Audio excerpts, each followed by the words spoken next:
Shalom, kita bertemu lagi di dalam acara kita dan di dalam kebaktian bersama walaupun lewat Zoom dalam SHRK. Supaya kita terus bertumbuh di dalam roh, kita terus bertumbuh di dalam kekuatan, kita terus bertumbuh di dalam keintiman kita dengan Tuhan. Saudara, hari-hari ini kalau kita melihat keadaan Jakarta, ada beberapa hal yang sangat memprihatinkan.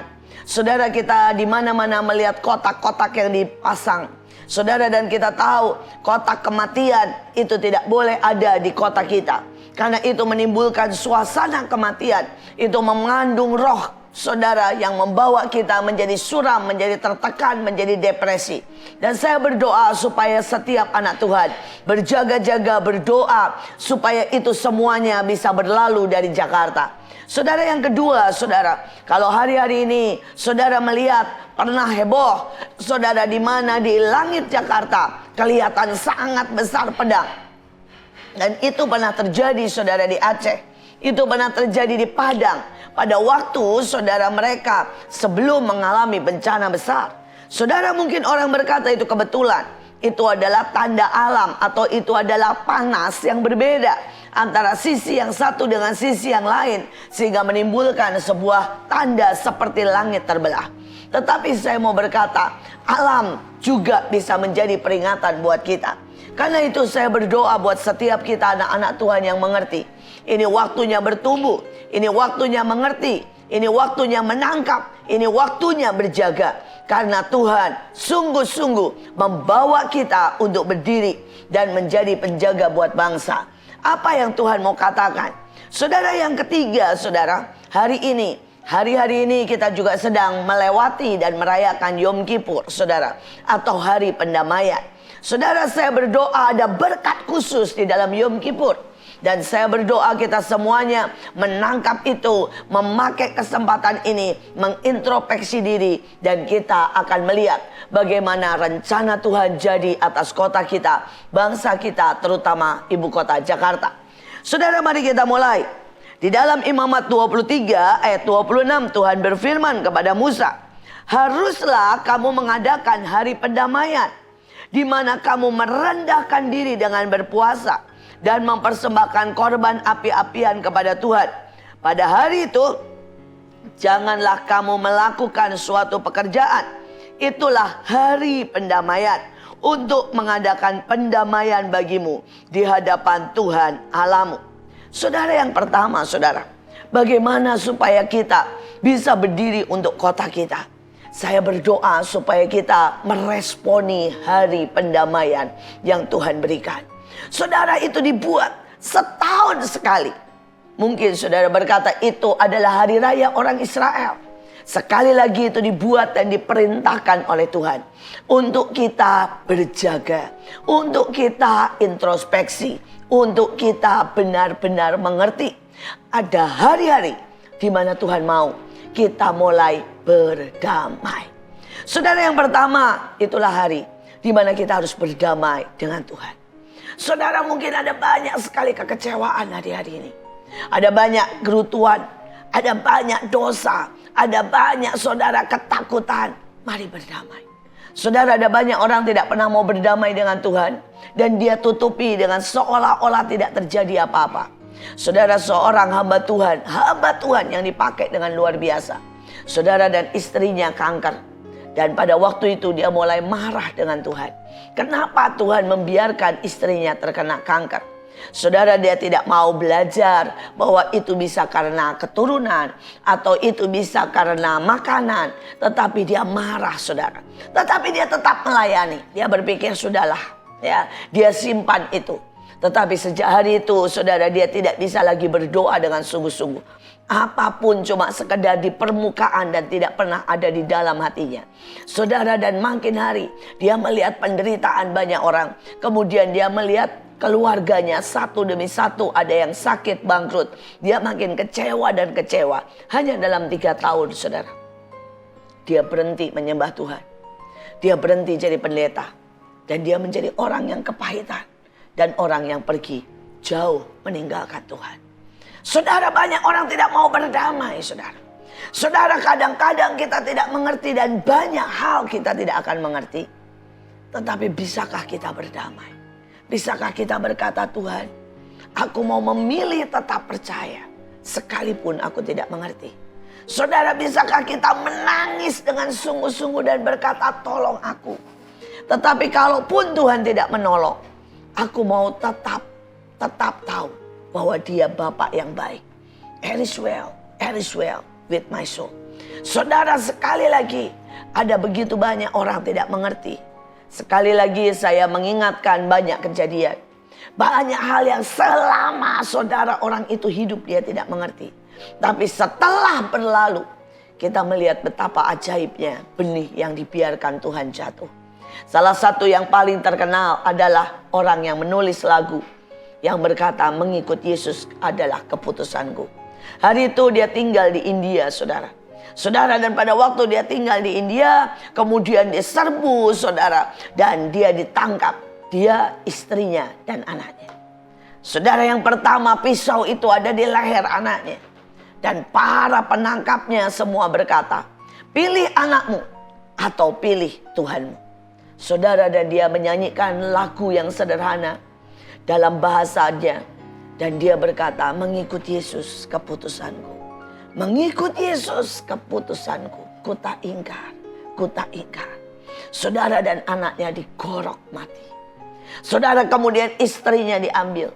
Dan dikatakan, kau pilih mana, istri atau Tuhanmu. Saudara, sekali lagi dia menyanyikan lagu itu. Mengikut Yesus keputusanku. Ku tak ingkar. Saudara, dan istrinya digorok, saudara. Di depan begitu banyak orang. Saudara, dan kemudian dia ditaruh di atas ranting-ranting. Dan dikatakan, pilih Yesus atau kami bakar seluruh hidupmu, hidup-hidup. Dengan rumahmu, dengan semuanya, harta bendamu. Saudara, dan pada waktu itu dengan terikat dia menyanyi sekali lagi. Mengikut Yesus keputusanku, ku tak ingkar. Saudara, itu lagu yang sangat simpel. Dan hari itu api menyala. Dia meninggal. Seolah-olah Tuhan tidak berbuat apa-apa. Seolah-olah tidak ada belas kasihan Tuhan dan kuasa Tuhan. Dan mereka semua bubar. Tetapi semua orang yang mendengar lagu itu dan semua orang yang melihat peristiwa itu, lagu itu tidak pernah bisa berhenti berbunyi di telinga mereka. Saudara, satu demi satu mereka datang ke gereja. Saudara, dan mereka semuanya termasuk saudara, mereka yang membunuh semua bertobat. Saudara, dan tidak berhenti di situ. Lagu itu diterjemahkan lebih dari 100 saudara bahasa. Dan lagu itu sampai hari ini sudah lebih dari 50 tahun memenangkan jutaan orang. Benih sepertinya dibiarkan jatuh. Sepertinya Tuhan tidak berbuat apa-apa. Tapi Tuhan tidak pernah kalah. Tuhan punya rencana yang luar biasa. Saudara, hari ini saya mau berkata, bisakah kita berdamai dengan banyak rencana Tuhan yang tidak kita mengerti. Dan sekarang kita mau berdamai dengan yang kedua, saudara. Dengan keluarga kita. Ada banyak orang yang tidak bisa berdamai dengan suami, dengan anaknya. Bisakah hari-hari ini kita berkata, maafkan aku. Saudara, tidak peduli saudara yang benar. Tidak peduli saudara yang disakiti. Bisakah hari-hari ini kita ambil waktu untuk berdamai? Saudara, kemudian teruskan. Bisakah kita berdamai dengan tetangga kita, dengan pemimpin kita di kantor, dengan anak buah kita? Saudara, hari Yom Kippur, hari pendamaian Tuhan buat. Untuk membuat hari itu, saudara. Hari itu kita, saudara, memilih untuk berdamai. Tidak peduli siapa yang salah. Tidak peduli siapa yang menderita. Tidak peduli karena apa. Bisakah kita ambil waktu hari-hari ini untuk berdamai? Saudara, tetapi yang kedua hari itu dikatakan adalah hari merendahkan diri. Saudara, banyak orang tidak bisa merendahkan diri. Mereka tidak bisa berkata maafkan saya. Tetapi kata merendahkan diri di dalam bahasa aslinya, saudara, itu artinya anak. Saudara, dan anak itu artinya ditindas. Anak itu artinya ditekan. Saudara, bolehkah Tuhan menekan kita?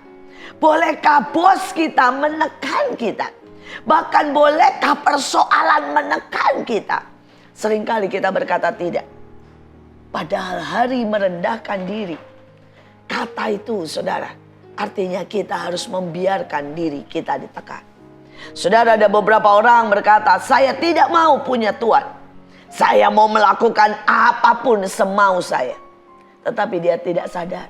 Pada waktu dia tidak pernah mau ditekan, tidak pernah mau dididik, tidak pernah mau diajar, tidak pernah mau punya Tuhan. Maka hari itu juga dan saat itu juga dia ditekan, dia ditindas, dia diperbudak oleh nafsunya, egonya, pride-nya, kemauannya, kedagingannya. Bahkan ujungnya dia diperbudak oleh saudara iblis sendiri. Hari ini maukah kita berkata, Tuhan, silakan potong kedaginganku. Silakan potong Tuhan semua kemauanku. Engkau boleh menindasku supaya aku jadi seperti yang kau mau. Tidak ada satupun pahlawan, tidak ada satupun saudara pelatih yang tidak menindas anak-anak yang dilatihnya. Tetapi itu tujuannya bukan untuk menghancurkan, tapi untuk menjadikan saudara para atlet, para orang-orang yang dilatihnya menjadi lebih dari pemenang. Saudara, kita lihat yang selanjutnya. Saudara, kata pendamaian itu juga artinya menudungi saudara atau cover saudara. Saudara, di dalam Keluaran 25 ayat 22 berkata, dan di sanalah aku akan bertemu dengan engkau.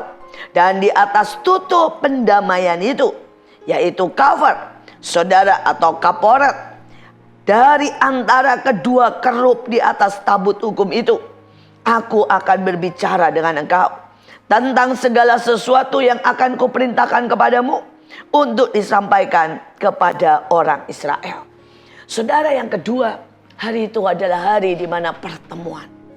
Saudara, mungkin kita banyak sekali hari-hari ini untuk diam di rumah dan bermain game atau terus bermain saudara sosial media, atau mungkin kita hari-hari ini begitu berjarak, tapi kita butuh yang namanya pertemuan ilahi. Sebuah pertemuan yang sangat intim dengan Tuhan. Bukan karena rutinitas, bukan karena tugas, bukan karena kita nonton televisi. Saudara, ada begitu banyak orang sudah tidak ibadah hari-hari ini. Dan mereka berkata, bu, kami tetap ibadah, kami tetap pasang, dan kami tetap dengarkan khotbah. Tetapi saudara sembari tiduran, saudara kemudian sembari saudara mungkin makan saudara mie instan, saudara mungkin juga sembari ngobrol dengan orang lain. Itu bukan ibadah. Itu bukan pertemuan saudara dengan Tuhan, dengan kekasihmu. Saudara, hari-hari ini semua orang dipakai untuk berjarak dan semakin berjarak, saudara. Saudara, saya punya banyak sekali anak sekolah. Saudara, mereka dulu hidupnya adalah sangat tidak teratur, tidak pernah mandi, saudara tidak pernah bisa duduk diam di kelas. Kemudian mereka sangat-sangat saudara liar, bermain di jalan. Dan kemudian kami mulai memuridkan mereka. Kami mulai mengajar mereka duduk di kelas. Kami mulai mengajar mereka saudara untuk mandi, untuk bersih, untuk sopan, untuk bergaul. Kami bina mereka. Dan begitu masalah ini datang, pandemik ini datang, semua sekolah diliburkan. Mereka kembali liar. Mereka kembali saudara tidak disiplin. Mereka kembali tidak bisa belajar. Mereka kembali tidak bisa tenang. Ini adalah masalah besar. Dan mereka dan banyak orang berkata, oh nggak apa-apa, pelajaran, semua pendidikan tetap berjalan. Mana mungkin? Saudara, pendidikan tidak cuma soal ilmu pengetahuan. Pendidikan soal karakter. Pendidikan soal interaksi. Pendidikan soal sikap. Pendidikan soal attitude. Pendidikan saudara adalah bagaimana seseorang diubah karena pertemuan. Dan hari-hari ini, bagaimana pertemuan kita dengan Tuhan? Bagaimana pertemuan kita dengan sesama kita? Bagaimana pertemuan kita saudara dengan orang-orang, dengan pemimpin kita? Bagaimana pertemuan kita? Bagaimana kualitas daripada keintiman? Saya berdoa, hari pendamaian adalah hari di mana kita introspeksi. Mari kita mulai berkata, Tuhan, Kalau aku sudah lama tidak menyembah, ambil waktu saudara. Ambil waktu untuk saudara benar-benar berdoa dan menyembah Tuhan 2-3 jam. Kalau saudara berkata saya sangat-sangat rindu, mari pergi berbakti. Saudara, ada beberapa tempat yang terbuka, berbakti saudara. Dan sungguh-sungguh matikan HP, waktumu hanya dengan Tuhan. Tetapi juga ambil keintiman dengan suami istri, dengan anak-anak. Kadang-kadang kalau kita punya 3-4 anak, jangan sekaligus saudara. Saudara perlu intim dengan setiap anak saudara. Dan itu adalah hari yang spesial. Saudara, sampai hari ini buat saya itu tetap hari-hari yang luar biasa. Saya pada waktu itu masih SMA. Ayah saya menyempatkan diri saudara, untuk dari kantor menjemput saya. Dan dia berkata, yuk kita makan berdua. Saudara, cuma saya dengan ayah saya. Saudara, dan itu dia lakukan berkala saudara. Mungkin sebulan sekali, kadang-kadang dengan saya, kadang-kadang dengan saudara adik saya, kadang-kadang dengan ibu saya. Saudara, sebuah kualitas keintiman. Saudara, dan saya masih ingat apa yang ayah saya ajak. Kami makan bakso di pinggir jalan dengan es teler. Cuma itu, sederhana, kami makan di mobil. Dan dia cerita banyak. Dia mulai cerita tentang hidupnya. Dia mulai cerita tentang kelemahannya. Dia cerita tentang value-value dalam kekristenan. Dia cerita bagaimana keintiman dengan Tuhan. Mungkin itu tidak sesuatu yang sangat serius. Kita lakukan dengan makan. Di mobil, tertawa, panas. Saudara, tetapi itu berbekas seumur hidup saya. Sampai hari ini. Itu sebuah kualitas keintiman yang berbeda, saudara. Ada banyak orang yang hari-hari ini tidak punya kualitas yang seperti itu dengan keluarganya. Dan saya mau berkata, hari pendamaian adalah hari yang pertama berdamai. Merendahkan diri. Hari meminta maaf. Hari yang ketiga adalah hari kualitas keintiman. Mari kita lanjutkan. Saudara, apa artinya damai? Di dalam bahasa aslinya, saudara, damai itu punya 3 arti. Yang pertama, membuat cocok, saudara. Membuat cocok. Saudara, yang kedua, saudara, menjadikan harmoni. Dan yang ketiga, saudara, deal with it. Saudara, ada banyak orang yang pertama, saudara, tidak bisa cocok. Dia tidak pernah bisa cocok dengan waktu Tuhan, selera Tuhan, kehendak Tuhan. Dan itu menyebabkan dia memilih jalannya sendiri. Dan ujungnya sangat mengerikan. Hari-hari ini saya selalu berkata dan berkata, Tuhan terima kasih, terima kasih. Engkau punya kairos, engkau punya kairos. Tuhan punya waktu, saudara. Dan jangan pernah lewatkan waktu itu. Saudara, ada banyak orang tidak pernah sadar bahwa Tuhan punya waktu. Saya berkata, Tuhan, seandainya hari itu, saudara, 2 tahun yang lalu, kalau hari itu saya tidak dengarkan Tuhan, pada waktu Tuhan bilang nikahkan anak, maka hari ini saya sangat susah menikahkan anak saya. Saudara, setiap kali Tuhan buat acara, pada waktu itu Tuhan bilang buat 999, saudara. Saudara, dan Tuhan buat begitu besar, begitu luar biasa.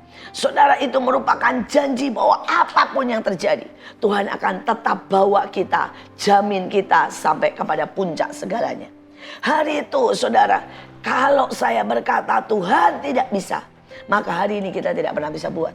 Saudara, dan hari itu, saudara, Tuhan juga berkata kepada anak saya yang baru menikah. Selesai menikah tidak ada bulan madu, tapi peperangan di Israel dan buat anak di Israel. Saudara, seandainya hari itu kami tidak taat, saudara, kami juga tidak melihat, saudara, apa yang hari ini terjadi. Saudara, ada hal yang luar biasa pada waktu itu tahun lalu, khusus saudara, Yom Kippur dan juga Rosh Hashanah.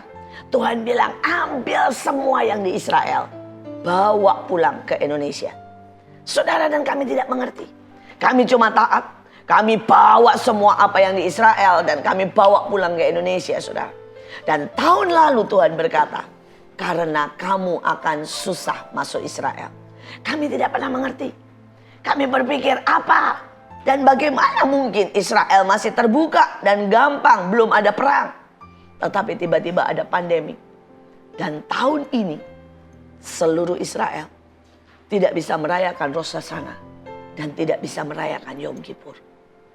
Pada waktu kami baru saja merayakan Rosh Hashanah dan Yom Kippur, dan saya merasakan hadirat Tuhan yang luar biasa. Ada banyak orang melihat Tuhan datang, Tuhan bersuka, Tuhan menari, dan Tuhan berkata, terima kasih nak, engkau mengadakan di tempat ini. Karena di Israel sudah tidak bisa lagi diadakan. Saudara, ketaatan kita, Kairos itu, seringkali kita tidak tahu apa yang terjadi di depan. Tetapi begitu Kairos itu ditangkap, saudara mendapat sangat banyak berkat. Tetapi begitu Kairos itu saudara kita abaikan, maka akan sangat banyak yang terlewatkan. Saudara, hari ini seberapa kita mau mencocokkan selera kita dengan Tuhan. Di dalam keadaan pandemik, semua orang berkata, sudahlah kita tenang saja. Tuhan berkata, ini Kairos nak.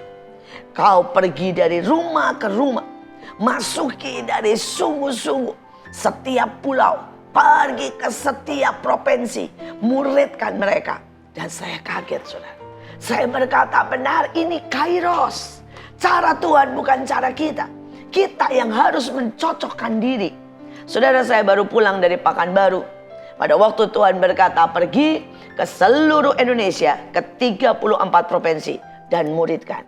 Saudara, dan saya pergi ke beberapa tempat dan kemudian saya sampailah di Pekanbaru saudara. Hampir satu daerah itu tidak ada gereja yang buka.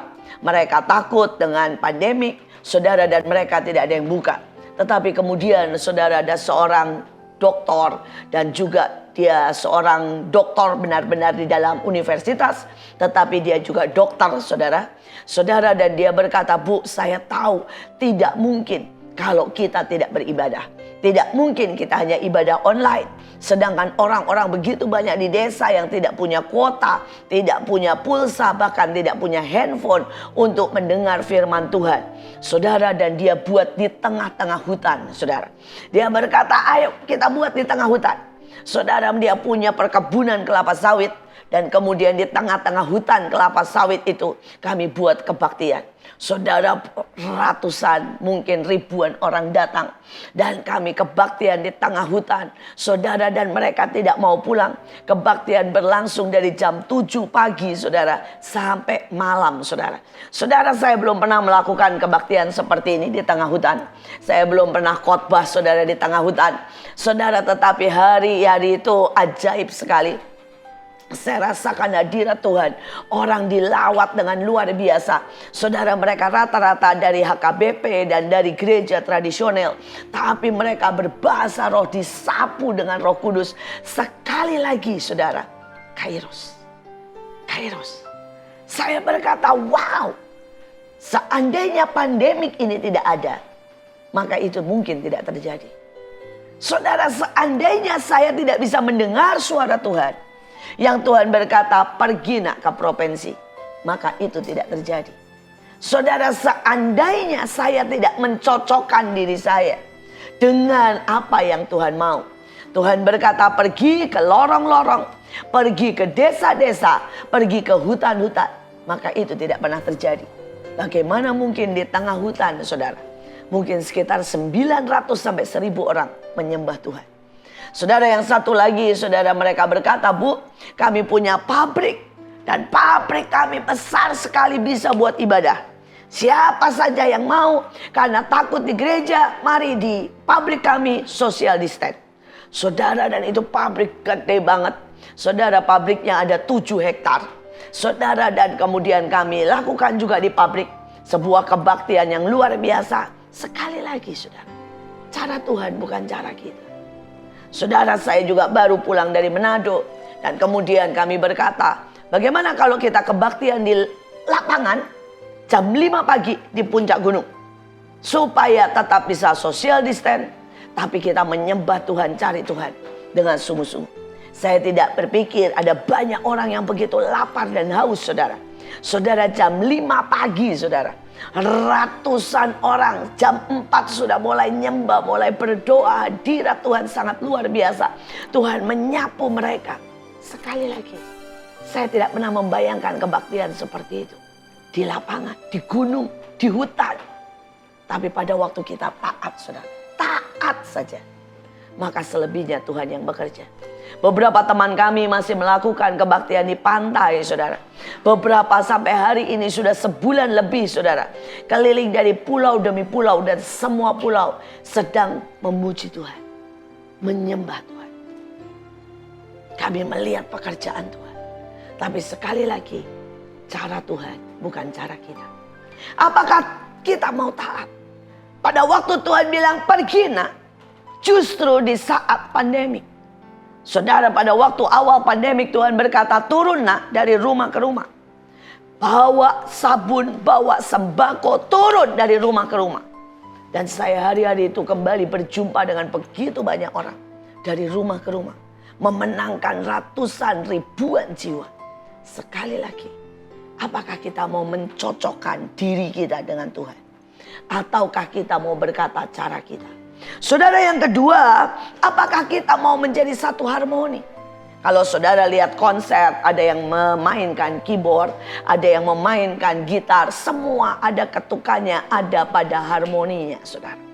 Seandainya satu main di A, satu main di D, satu main di C, dan bersamaan, maka itu akan terjadi kekacauan.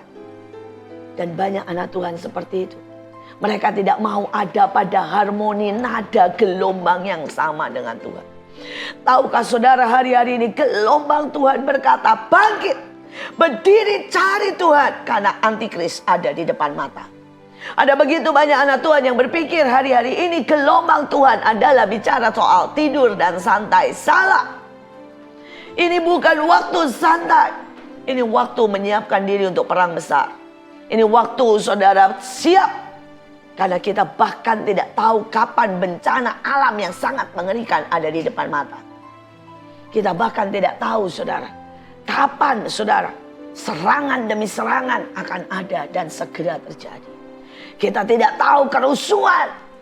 Karena ada begitu banyak orang sudah mengalami resesi dan begitu terhimpit. Ada begitu banyak negara yang sudah bangkrut. Siapkah kita menghadapi itu semua? Gelombang Tuhan sedang berkata bangkit. Jadilah kuat, intim, belajar mendengar suara Tuhan. Ada puluhan kesaksian. Pada waktu mereka terima vaksin, tiba-tiba mereka mengalami sesuatu yang sangat buruk.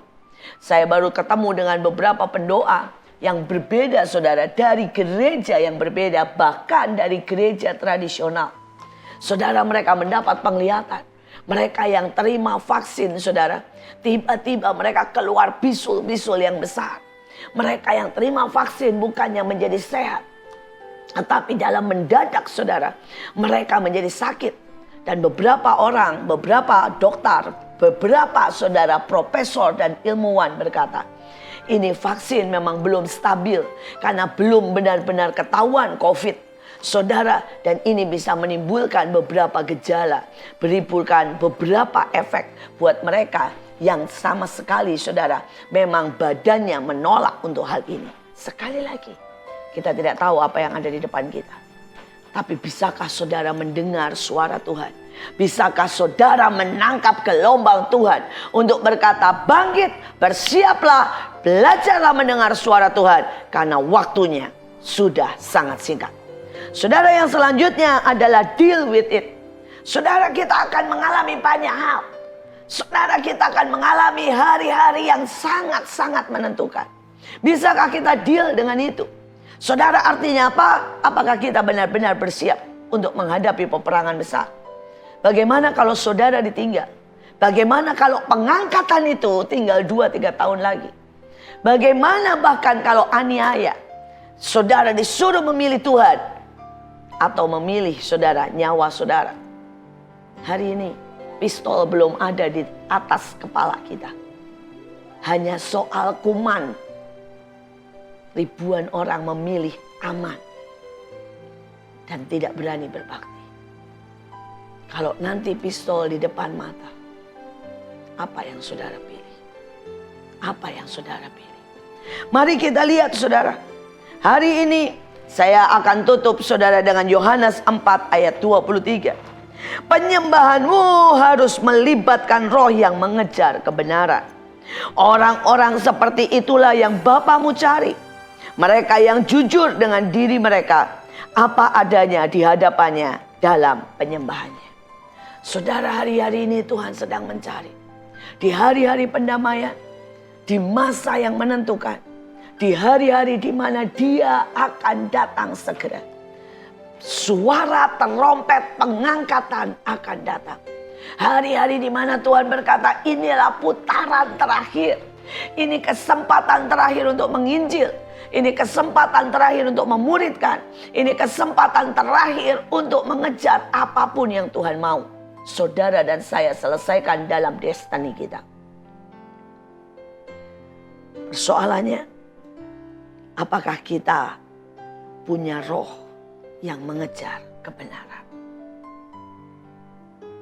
Ada banyak orang tidak pernah punya pengejaran akan kebenaran. Yang mereka kejar uang. Kalau kita mau jujur, setiap kita boleh memilih apa kerinduan terdalam kita. Beberapa kerinduan terdalamnya adalah menjadi kaya. Beberapa kerinduan terdalamnya punya pacar. Beberapa kerinduan terdalamnya punya anak mungkin. Tapi hari-hari ini Tuhan mencari orang yang kerinduan terdalamnya, saudara. Kerinduan terdalamnya adalah mencari kebenaran. Bayangkan Tuhan bersama murid-muridnya. Saudara, Tuhan punya banyak saudara pengikut. Bahkan dia seringkali bertemu dengan ahli Taurat. Tapi dia tidak pernah bisa bicara tentang penyembahan. Dia hanya bisa bicara tentang penyembahan kepada perempuan Samaria. Saudara, why?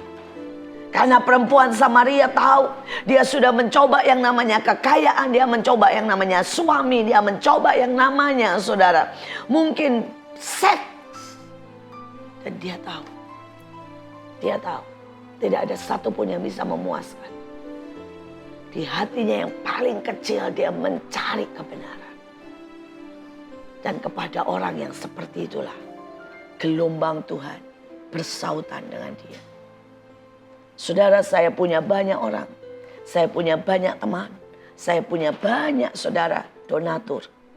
Tapi tidak banyak yang di dalam hatinya benar-benar mengejar kebenaran. Tapi mereka yang di dalam hatinya benar-benar mengejar kebenaran. Mereka tidak melihat, saudara, yang namanya, saudara, yang wow, yang enak. Kemarin pada waktu saya pergi ke tengah hutan, saudara, ada beberapa donatur yang sangat kaya. Saudara, mereka punya 1.000, saudara, bayangkan 1.000 hektar, saudara, kelapa sawit. Saudara, mereka punya beberapa, ada lagi yang punya beberapa pabrik. Saudara, ada lagi, saudara, dia punya rumah sakit. Tetapi mereka berkata kepada saya, Bu, hari-hari ini saya semakin sadar bahwa itu sama sekali tidak ada artinya. Dia berkata, saya melihat dengan mudahnya teman saya yang sangat kaya meninggal. Beberapa yang sangat-sangat melindungi dirinya, menjaga dirinya, mendadak kena jantung, meninggal.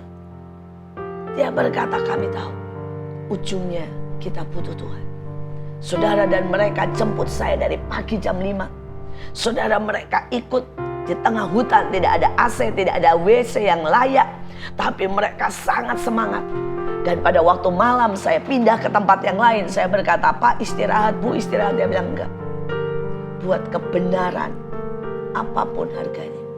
Saudara, dan mereka bersama saya melayani sampai jam 10 malam. Saudara, dan mereka berkata, Bu, apapun harganya. Hari-hari ini kebenaran adalah sungguh-sungguh sangat berarti. Seberapa banyak kita mengejar kebenaran? Seberapa banyak itu tidak cuma di mulut. Itu bukan karena pelayanan.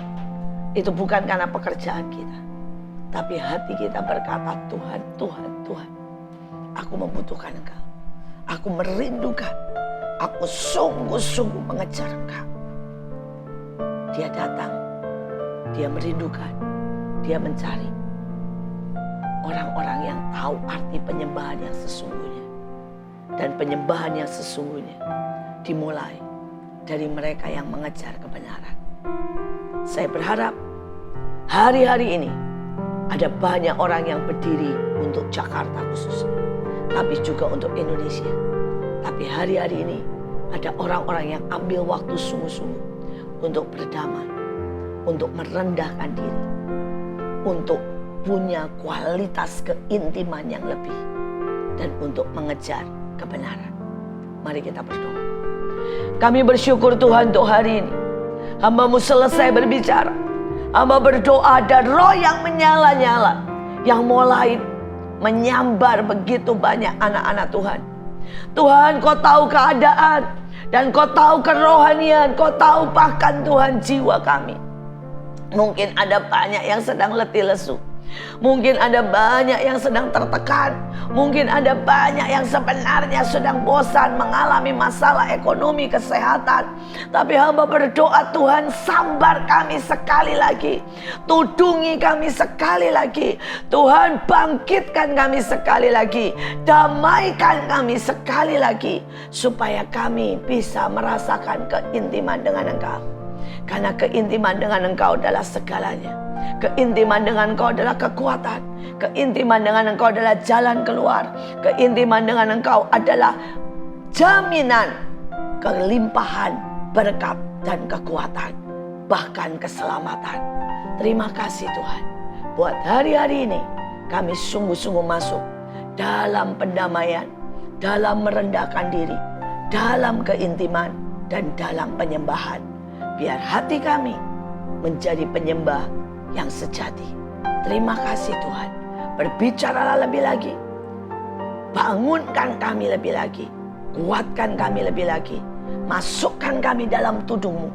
Sehingga sekalipun ada banyak hal yang terjadi, gelombang gelora yang terjadi, kami tetap ada dalam cover-Mu, tudung-Mu yang luar biasa. Terima kasih Tuhan. Dalam nama Yesus kami berdoa. Amin.